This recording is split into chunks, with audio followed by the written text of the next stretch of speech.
guys? Hope everybody's doing well and having a great day. Currently have a blackout situation involving over 10 million people. We're going to come back and take a closer look at this exact location here in just a moment. It makes you wonder if it's got anything to do with all the recent sky activity. We've had a large comet dive through the inner solar system. This is a look at the comet, Earth over here on the left, and you can see the tail pretty much completely consumed the Earth, or at least that's what it looks like from the stereo ahead spacecraft. That was Comet Atlas that just went through the inner solar system. We had a situation about 4 nights ago out along the east coast of the United States, visible from the DC area, parts of North Carolina, even up into West Virginia. People saw something fall through the nighttime sky. Makes you wonder if it's got anything to do with the big comet that just went through the inner solar system. Here's another object that was spotted falling through the sky less than 36 hours ago out of Ohio. Aaron Meyer sent in this video from his outdoor security camera that captured a high-speed object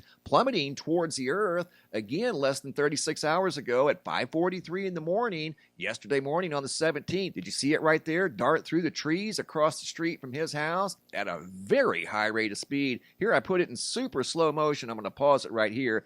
This looks like a large meteorite or some sort of an object that fell through the sky, visible from his location in Ohio. That was the nighttime view. Here's the daytime view from the same location, and the meteorite, or whatever it was, went right through there behind those trees several miles away, once again at an extremely high rate of speed. Going back to the power outage that involves 10 million plus people over here at Reuters.com. Article dated today, October 18th, goes on to say Cuba's power grid fails, plunging entire country into darkness. Article goes on to say Cuba's national electric grid shut down on Friday after one of the island's major power plants failed. Cuba's energy ministry said, plunging the entire country into a blackout. The communist-run government earlier in the day closed schools, non-essential industry, and sent most state workers home in a last-ditch effort to keep the lights on for residents. But shortly before midday, the Antonio Guterres power plant, the country's largest and most efficient, went offline,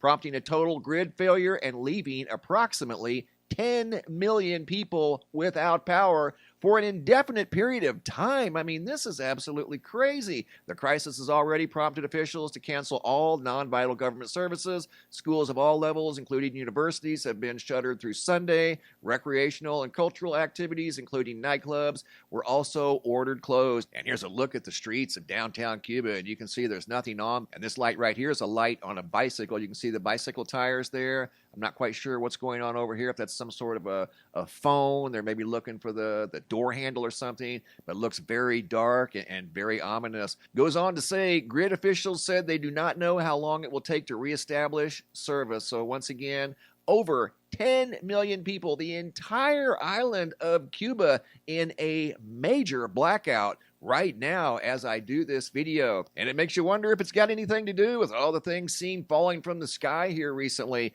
Coming over here to the homepage of the website, today's feature photo was sent in by Joseph out of St. Marie, Montana. Here's a close-up view of those two photos that I put side by side of last night's Hunter moon that from Montana had a very impressive, highly photogenic halo in the sky around the Hunter moon. I received 2 more photos of the Hunter moon by Alfredo out of Ontario and one by Polenta out of Sacramento, California. That was last night's Hunter moon from various locations in Canada and the western United States. Looking at the GOES X-ray flux over here at the Space Weather Prediction Center, we can tell by looking at the last 3 days, the last 72 hours of solar flare activity, that it wasn't a large X-class solar flare that took the power offline for the entire island of Cuba. Hopping over to the Yellowstone supervolcano caldera, looking at the seismographs that monitor the mighty supervolcano. Notice the dark blue on the various seismographs around the supervolcano caldera. And a little bit of earthquake activity up here at Mammoth Vault. The red lines represent earthquakes. The dark blue represent magma intrusion.